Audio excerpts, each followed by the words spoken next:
हमने क्या उद्देश्य मान रखा इस जीवन का, जब तक ये तत्व ज्ञान नहीं था। जैसे बच्चा स्कूल जाता है, विद्यालय में जाता है, उसका टारगेट होता है मैं अच्छी शिक्षा प्राप्त करूं, या तो बड़ा अफसर लग जाऊं, या फिर कोई अच्छा धन कमाऊं, या डॉक्टर बन जाऊं। और डॉक्टर बनना या अच्छा अफसर बनना उद्देश्य क्या होता है कि घना धन कमाऊं और बड़ी कोठी बनाऊं, फिर ब्याह करवाऊं, फिर पुत्र पुत्री प्राप्त हो जाए, संतान हो जाए, उनकी परवरिश करूं, अच्छा पढ़ाऊं लिखाऊं, फिर उनका ब्याह कर दूं और फिर बेशक मर जाऊं। ये कोई टारगेट है इसका? क्या हमने ये सोच रखा ये सारे काम हो भी सकते हैं हमारे? क्या पता कब टिकट कट जाए। अब पुण्यात्मा ये जीव परमात्मा के विधान से अपरिचित होकर के अपनी अटकल में घना उलझ गया। जब इसको आध्यात्मिक ज्ञान होगा, भक्ति मुक्ति के दाता सतगुरु भटकत प्राण फिरंदा, उस साहेब के हुक्म बिना नहीं तरवर पात हिलंदा। अपनात्मा अब यहाँ कई प्रश्न करते हैं कि यदि भगवान के आदेश बिना पत्ता भी नहीं हिल सकता तो सब कुछ उसी के आदेश से ही तो हो रहा है, फिर भक्ति की क्या आवश्यकता है? क्या फिर सत्संग में जाने की आवश्यकता है? परमात्मा की वाणी को समझना बहुत ही कठिन है, क्योंकि ये वेदों से भी गूढ़ रहस्य युक्त है। अब यहाँ दो स्थिति हैं। एक तो इस ब्रह्म की जो काल है, जब तक हम काल की व्यवस्था में रहेंगे तो हम अपने प्रारब्ध को ही भोगेंगे, उसमें कोई परिवर्तन नहीं हो सकता। और जिस समय हम इस परम अक्षर ब्रह्म की शरण में आ जाएंगे, जो गीता जी अध्याय नंबर 18 के श्लोक नंबर 62 में कहा है, गीता ज्ञानदाता ने कि अर्जुन तू सर्वभाव से उस परमेश्वर की शरण में जा जिसकी कृपा से तू परम शांति को और सनातन परम धाम को प्राप्त होगा। उस परमेश्वर की शरण में आने के उपरांत फिर उस परमात्मा के हुक्म बिना पत्ता नहीं हिला।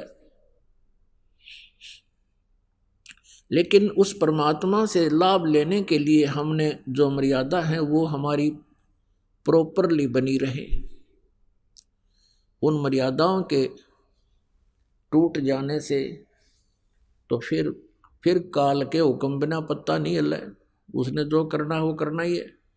तो इस प्रकार जैसे आप जी परमात्मा से दूर रहकर प्रत्येक प्राणी नो सोचा है मैं अपने बेटे और बेटियों को इतनी अच्छी शिक्षा दे दूं कि ये टॉप में आवे प्रत्येक कक्षा में, और फिर ये बड़े आईएएस आईपीएस या कोई डॉक्टर इंजीनियर बन जावे।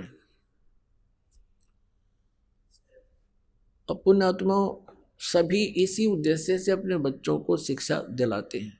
और कौन कितने क्या बनते हैं इधर आपका कभी ध्यान नहीं जाता, क्योंकि आप उस संसार के ही विचारों में ग्रस्त रहते हो। एक दूसरे से डिस्कस करके बस इतनी ही सोच लेते हो, फलाने का लड़का डॉक्टर लग गया और उसने भाई 2 साल में कोठी बना ली, फलाने का लड़का इंजीनियर लग गया बस 3 साल हुए हैं भाई वहाँ कोठी गाड़ दी, बढ़िया कार ले ली। यानी जितना वो लुट्टे खसोटे दुनिया में उतनी प्रेज होती है उसकी, और उसकी आगे फिर दुर्गति क्या होगी ये तत्व ज्ञान के इस जो है ना चश्मे से दिखाई देगी कि उसकी केवरन मिट्टी होगी। पुण्यात्माओं जिस भी प्राणी के भाग्य में जो लिखा है उसको वही मिलेगा। कोई ये सोचे कि मेरे करने से मैं प्रयत्न करूंगा और तभी मुझे सब कुछ मिलेगा, या भूल है। प्रयत्न तो प्राणी को करना ही पड़ेगा, लेकिन परमात्मा के बिना उसको कोई लाभ नहीं हो सकता। अब जैसे हमारे समाज में अब तो बहुत फर्क पड़ता जा रहा है, बुद्धिमान व्यक्ति हो गए हैं, बेटे और बेटी में विशेष अंतर नहीं रहा। और दूसरा कारण अब ये भी हो गया है कि लड़कियों की का अभाव हो गया है, ये आप अच्छी लगन लाएगी सबने। और एक विशेष व्यवस्था इस परमात्मा की कृपा से यहाँ इस आश्रम से एक विशेष व्यवस्था बनाई गई है कि जैसे हम पहले बेटी के विवाह में बहुत ज़्यादा ही दुखी हो जाया करते थे, ना जाने कितना दान करते थे, फिर भी अगले का पेटा नहीं भरता था, ऐसी नीयत खराब हो गई थी। अब वो बिल्कुल समाप्त हो गई है कि लड़की का विवाह होगा, हमने कुछ दान नहीं देना, और लड़के का विवाह होगा, हमने 1 रुपया भी नहीं लेना। क्योंकि हम इस न्यू नहीं कोई एक वैसे फॉर्मलिटी है, या ये भगवान का विधान है कि हम एक दूसरे के कर्जे से मुक्त होना है। हम एक दूसरे का ले दे का यही फंसे रहते हैं। जैसे कोई आज किसी से धोखाधड़ी करके कोई 20-30 लाख रुपये, 50 लाख रुपये, 10 लाख रुपये, 2 लाख रुपये कोई ले लेता है, उसके हड़प जाता है, तो अगले जन्म में उसने देने पड़ेंगे और जमाई बन के लेगा। पहले जैसे क्या व्यवस्था थी कि जैसे हम आप देखा करते इन बड़े बड़े पैसे वालों को, लड़की का विवाह होता था, दामाद को कार न्यारी देते थे, 2-3 लाख रुपए नगद दे देते थे, आगे कोठी बना देते थे। क्यों? वो पिछले जन्म में ले रहा था उसका। अब वो दामाद बन के ले गया, लड़की भी ले गया और 10-20 लाख रुपये भी अपने पूरे कर लिए, और फिर मृत्यु को प्राप्त हो जाता है। एक बहुत बड़ा अधिकारी था, उसने अपनी लड़की का विवाह किया अपनी रिटायरमेंट से 6 महीने पहले, और उसको पता था कि मैं आमंत्रित करूंगा अपने अंडर जितने भी अन्य अधिकारी हैं, वो आएंगे, कोई 1 लाख लेकर आओगा, कोई 50,000, कोई 10,000 दिखा दिखा के देगा, और ऐसा ही किया। फिर वो रिटायर हो गया। उस समय 3-4 लाख रुपये बेटी के ब्याह पर लगाए। ये सन 1988 की बात है, 89 की।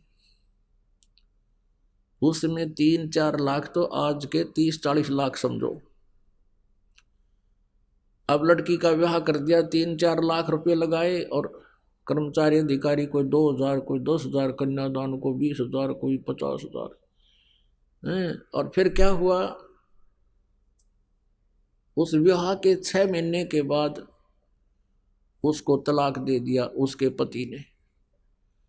अब उस झटके में उसने पता था इब तया 4 लाख में लड़की ब्याही है, और दोबारा ब्याहूंगा तो 8 लाख लगेंगे, हार्ट अटैक होगा, मर गया। अरीब के बनेगा? अब गधा बनेगा वो। और जिस जिससे ले रखे थे उसका लठ मारेंगे, डोवेगा। परमात्मा के विधान से जब हम परिचित हो जाएंगे, हमने विष दिखाई देगा ये किसी से पैसा लेना, तो पुण्यात्मा इस प्रकार से ये स्थिति बदलेगी। तो पहले जो ये व्यवस्था थी उस समय कोई भी लड़की का जन्म नहीं चाहता था। विवाह होते ही ये सोचा करता भगवान संतान हो और पुत्र हो।